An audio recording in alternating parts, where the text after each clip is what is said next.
Em um desabafo explosivo, Ciro Gomes expõe suas críticas à política brasileira, analisando os erros da esquerda e da direita. Ele fala sobre corrupção, segurança pública e os bastidores de governos passados. Confira. Ciro Gomes é conhecido por suas opiniões polêmicas e diretas. Neste corte, ele discute temas sensíveis, como a crise da democracia no Brasil, os problemas estruturais do país e os bastidores de decisões políticas controversas. Ele não poupa nem a esquerda nem a direita, apontando falhas graves em governos passados e atuais. Vale a pena assistir até o final para entender seu ponto de vista. Menos por mérito extraordinário, absoluto meu, e mais pela o devastador despreparo dos nossos atores políticos. A democracia brasileira se afirmou pela negação da ditadura. Toda essa elite, que eu já integro muito precocemente, os mais qualificados, os maiores líderes são Fernando Henrique e Lula, nós aviltamos a crítica ao regime autoritário e ganhamos. Só que o problema estrutural de colapso do modelo econômico, de debacle do modelo de organização da economia brasileira, de debilidade das instituições do país, etc., eram verdadeiros. A crise do petróleo era verdadeira, a crise dos juros internacionais era verdadeira. Só que nós, para restaurar a democracia, nunca concedemos à ditadura nenhum atenuante.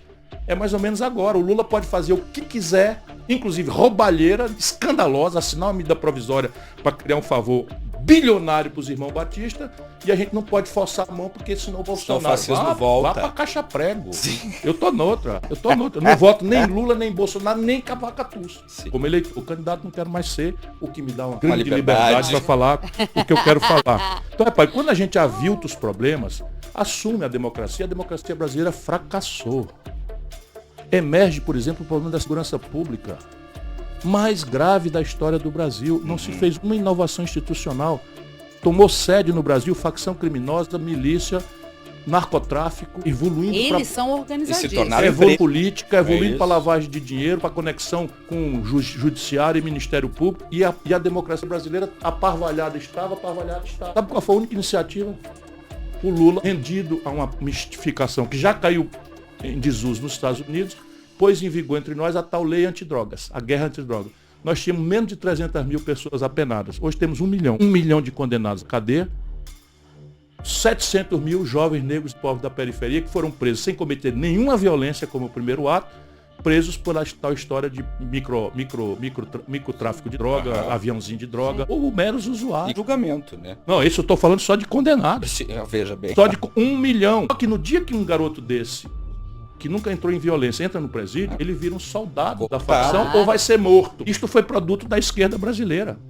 Falsa esquerda, né? Do petismo, que também é um estelionato, sob o ponto de vista de valores progressistas. Ciro, eu quero mencionar uma outra coisa que eu pensei aqui por conta da questão do feminismo, só que antes, a gente está falando aqui sobre a falsidade de construção, de ideias, de discursos, e você esteve ali atrás, você fez parte desse governo ali atrás, e todo mundo sempre lembra isso, mas você já esteve ali, você já fez parte disso. Você acha que foi uma coisa da essência ou foi uma coisa que piorou depois do Foi uma dinâmica de corrupção que eu vi acontecendo e me afastei.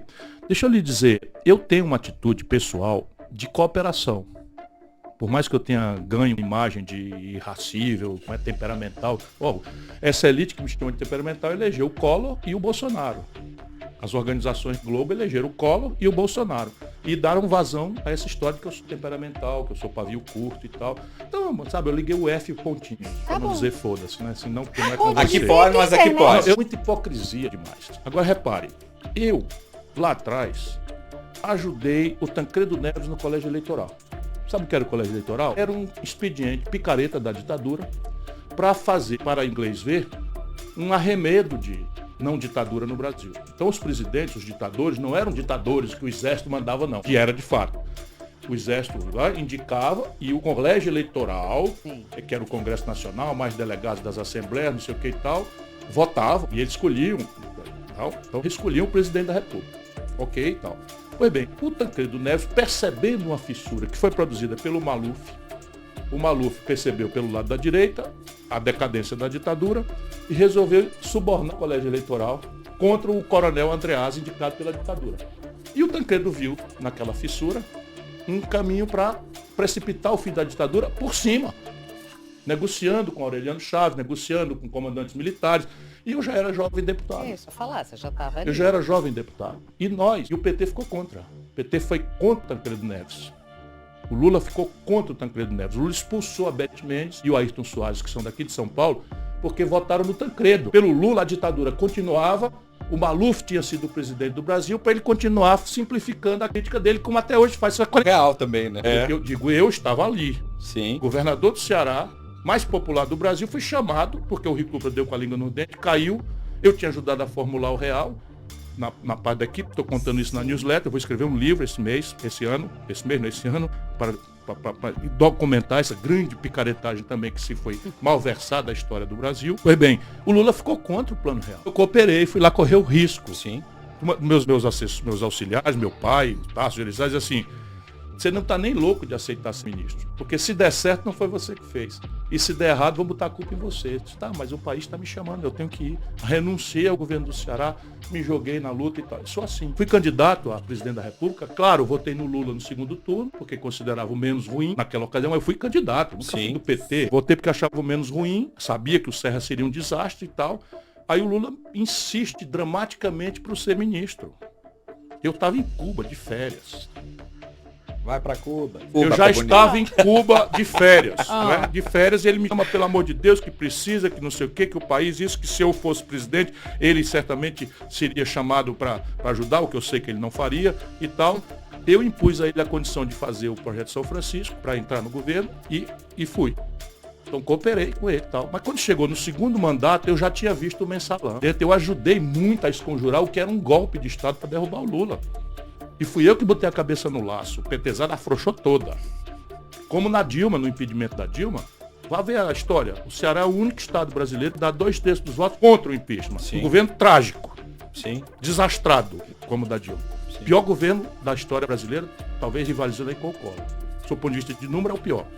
Cai 7% da economia brasileira em 2 anos. Isso nunca houve na história do Brasil. E a esculhambação geral, que depois... Moro trocando. Aliás, eu defendi o Lula, devido ao processo legal, contra o morismo, que estava na onda da empresa. Não vale nada para essa gente. Agora chega. Tentando pegar o menos pior. Ciro Gomes levanta questões importantes sobre o futuro da política brasileira. Independentemente de concordarmos ou não com suas opiniões, é inegável que o Brasil enfrenta desafios sérios que precisam ser debatidos. O que você achou das declarações dele? Concorda com suas críticas ao PT, ao PSDB e aos governos recentes? Deixe sua opinião nos comentários. Se inscreva no canal e ative o sininho para mais análises e debates sobre política e economia.